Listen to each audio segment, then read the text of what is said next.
Every breakthrough begins with a thought. Every fortune, every invention, every empire starts in the human mind. And the person who learns how to master their thoughts masters their future. This is Think and Grow Rich by Napoleon Hill, one of the most powerful personal development books ever written. Based on interviews with the most successful people of the early 20th century, from Andrew Carnegie to Henry Ford to Thomas Edison. This book breaks down 13 timeless principles used to create wealth, build influence, and unlock personal greatness. These pages are not about luck. They are about law, the laws of the mind, the laws of belief, and the laws of focused action. Now let's begin the journey to wealth in every sense of the word. Chapter 1. Thoughts are things. Every journey toward success begins not with a step, but with a thought. Not a casual idea or a fleeting wish, but a deep, burning thought, backed by desire. Napoleon Hill opens Think and Grow Rich with one of the most important discoveries of all time. That thoughts are things. Not just mental images or dreams, but real, powerful forces that shape our lives. He says and proves that everything we create, everything we achieve, first begins in the mind. Let's begin with a story. A man named Edwin C. Barnes had a single, definite desire. He wanted to work with Thomas Edison, not for Edison, but with him as a business partner. This thought, this intense desire, took hold of him completely. It didn't matter that he had no money, no connections, not even the clothes to make a good first impression. He didn't know how he would do it. He only knew that he would. And that certainty changed everything. One day, Barnes got on a freight train and traveled across the country to Orange, New Jersey, where Edison's laboratory was located. When he arrived, he boldly announced his intention to become Edison's partner. Of course, it didn't happen that day. Instead, Edison gave him a small, low-level job. But here's what matters. Barnes didn't complain. He didn't walk away. He stayed. He swept the floors, while holding on to a vision no one else could see. Because his thought was fixed, his desire was real, and his mind was already living in the future he believed in. Months passed, then years. And then came the moment. Edison had invented a machine, the Ediphone, an early voice recording device. His salesmen weren't excited about it. They didn't believe in it. But Barnes did. He saw opportunity. He saw value. He saw his moment. He asked for the chance to sell it. Edison agreed. And Barnes didn't just sell it, he dominated the sales. He was so successful that Edison finally made him a partner, giving him exactly what he had imagined years earlier. For Hill emphasizes that this was not luck. It was not coincidence. It was the result of a single, unwavering thought, mixed with desire, persistence, and faith. This is the power of thought. Now let's stop here and reflect. How many people wish for riches, but never decide to have them? How many people dream of success, but stop at the first challenge? Hill makes this clear. Wishing alone will get you nothing. But when a thought is fused with definiteness of purpose, obsession, and a refusal to quit, it becomes a thing. It transforms into reality. This is where riches begin, in the mind. And so does poverty. Your dominant thoughts shape your reality. Not because of magic, but because they guide your actions, your focus, and your persistence. Hill puts it simply. Truly, Thoughts are things, and powerful things at that, when they are mixed with definiteness of purpose, persistence, and a burning desire for their translation into riches. So here's the real question. What are you thinking? Is your mind full of doubt, fear, and uncertainty? Or is it dominated by a single burning idea that you refuse to let go? This chapter teaches us that wealth begins with a thought, but only if that thought is clear, focused, and acted upon with unwavering faith. Because in the end, thoughts are things, and the thoughts you choose will either build your future or block it. Chapter 2. Desire, the starting point of all achievement. Every great success begins with desire, not hope, not a vague dream, not a wish for something better, but a burning obsession, so strong it consumes your thoughts, your energy, your time. Napoleon Hill makes this bold declaration: desire is the starting point of all achievement. Not a hope, not a wish, but a keen, pulsating desire which transcends everything. Let's return to Edwin C. Barnes. His desire to work with Edison wasn't a soft idea or idle hope. It was definite. It was focused. It was backed by belief and action. Barnes didn't say, "I'll try." He said, "I will." He burned all bridges behind him and left himself with only one option: win or perish. That level of commitment turns ordinary people into extraordinary ones. Hill explains that every person who has accumulated great wealth has started in the same way. With a dream, yes, but more importantly, with a definite burning desire for something specific. And then they transformed that desire into action. Now, how do we do that? Hill doesn't leave it to guesswork. He gives us a 6-step formula, a practical method for turning desire into riches. Let's walk through it. Step 1. Fix in your mind the exact amount of money you desire. Not just a lot. Get specific. How much? Step 2. Determine exactly what you intend to give in return for this money. Because there's no such thing as something for nothing. What value will you offer? Step 3. Establish a definite date by which you intend to possess the money. Set a deadline. A goal without a date is just a dream. Step 4. Create a clear plan. And begin at once, whether you're ready or not. Don't wait for perfect conditions. Step 5. Write a clear, concise statement of the amount of money you intend to acquire, what you will give in return, your deadline, and your plan. Step 6. Read your statement aloud, twice a day, once in the morning and once before bed. As you read it, see and feel yourself already in possession of the money. This last part is crucial. You must mix emotion, belief, and mental visualization into your routine. Because the subconscious mind responds to emotion, not logic. See, let's pause here. This formula may sound simple, but very few people actually follow it. Why?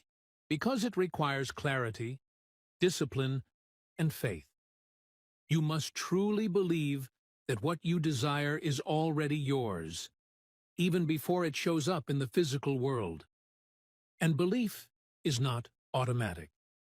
You build it, thought by thought, word by word, through repetition and action.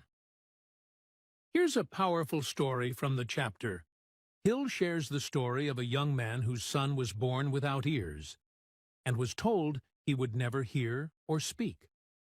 But the father, Hill himself, refused to accept that. He desired, with complete certainty, that his son would hear.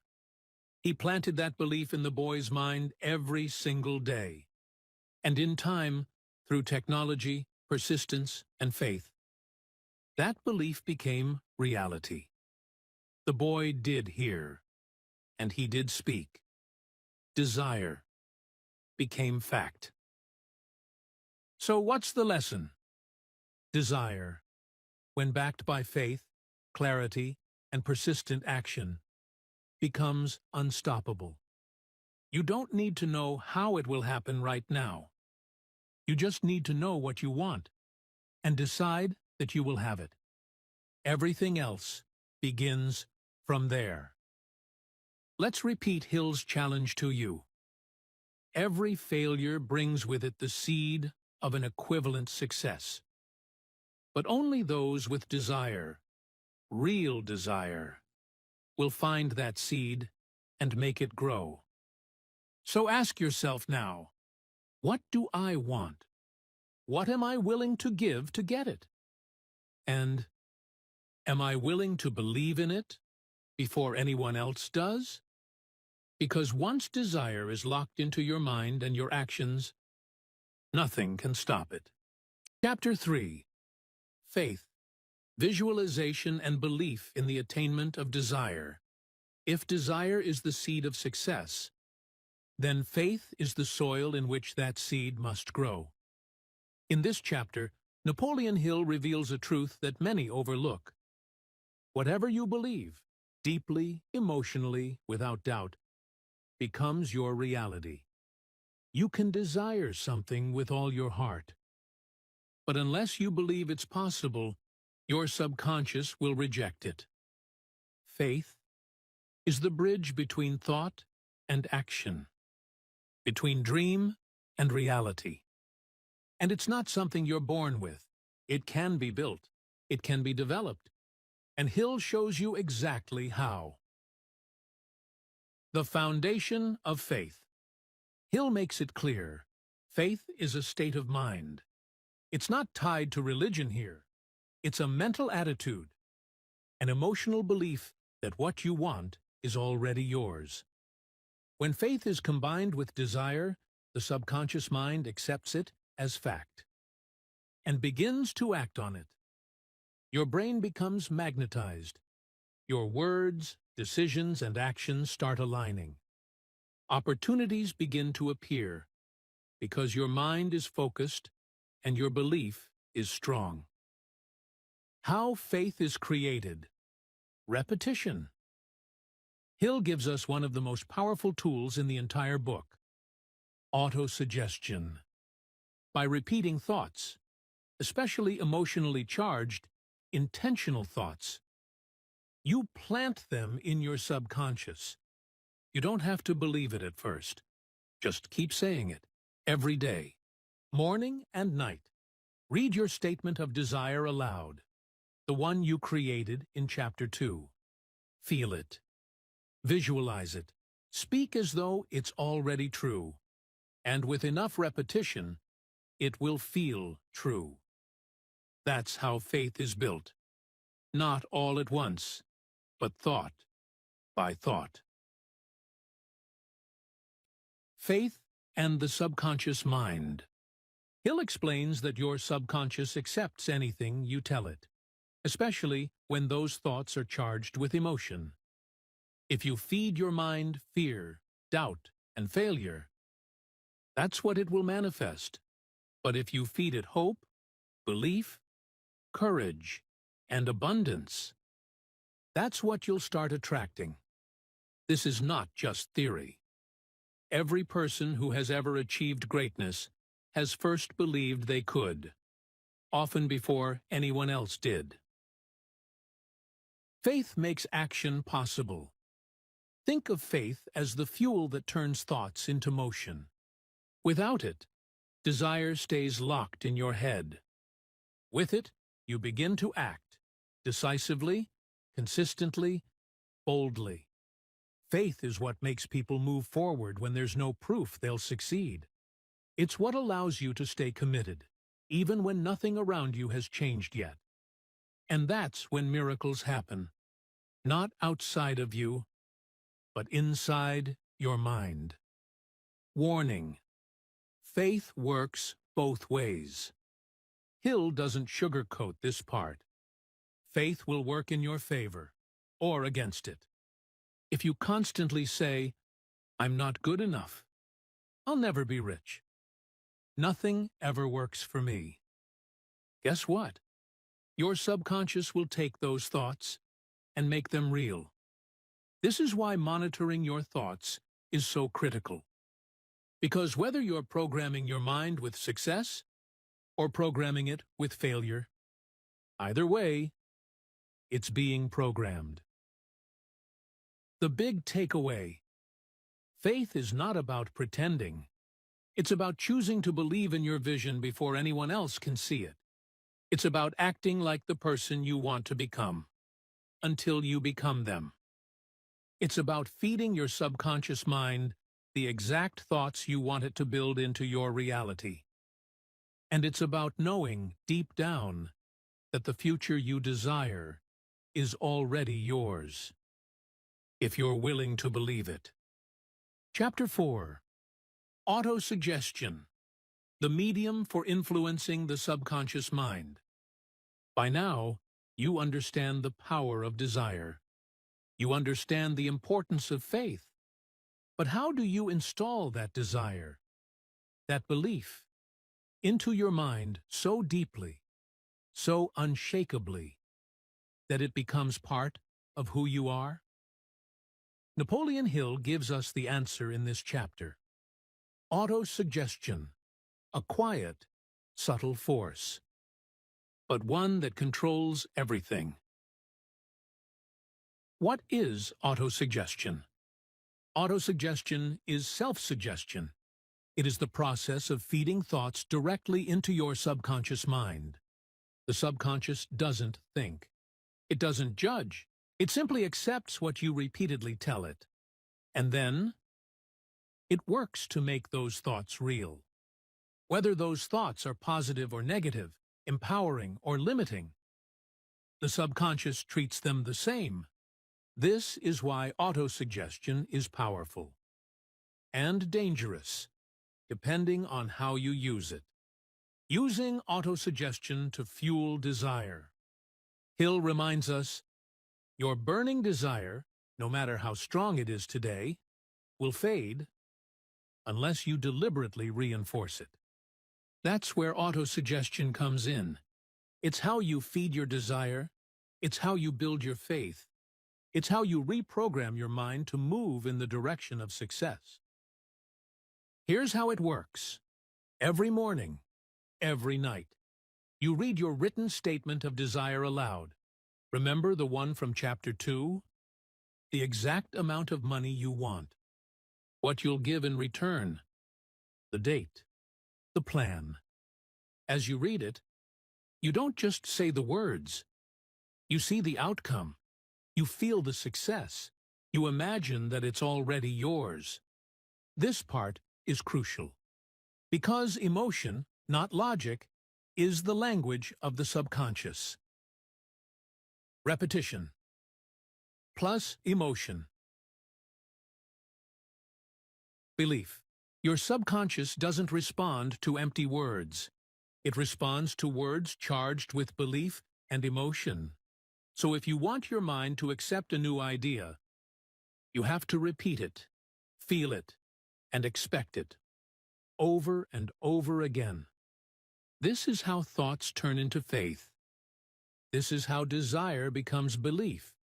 And this is how belief leads to action and results. The tool that never stops working. Here's the secret.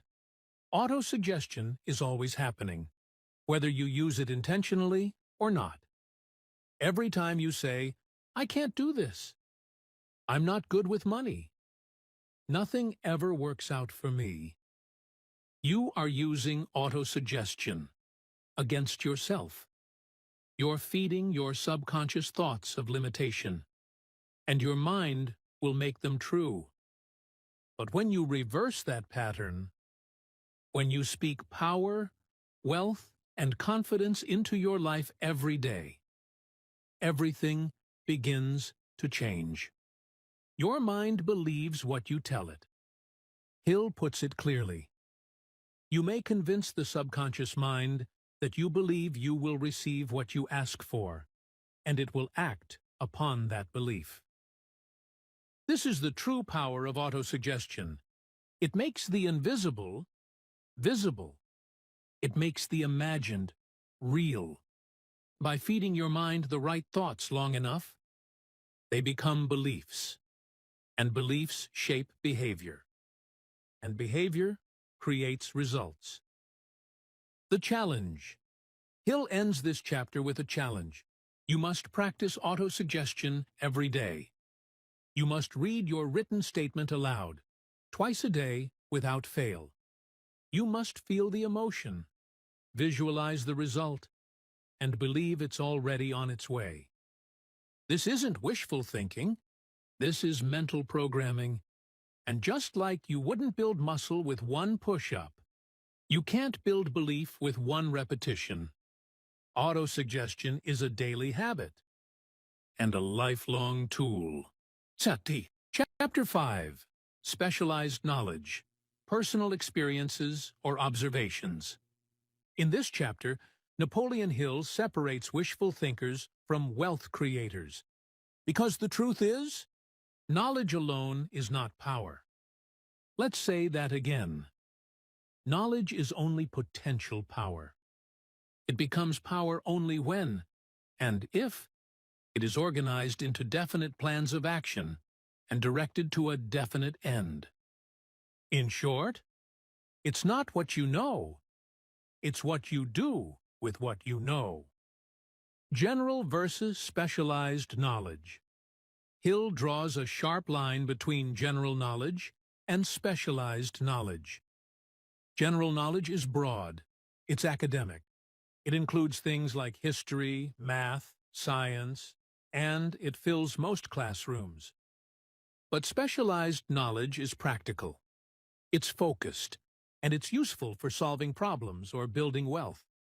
You don't need a university degree to be rich.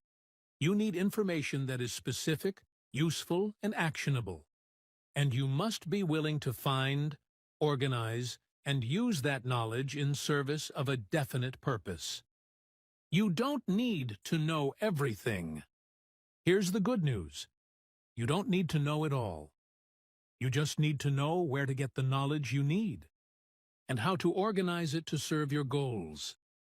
Hill explains that successful people often surround themselves with people who know what they don't. That's why building a team, forming a mastermind group, or hiring specialists is not a weakness. It's smart business.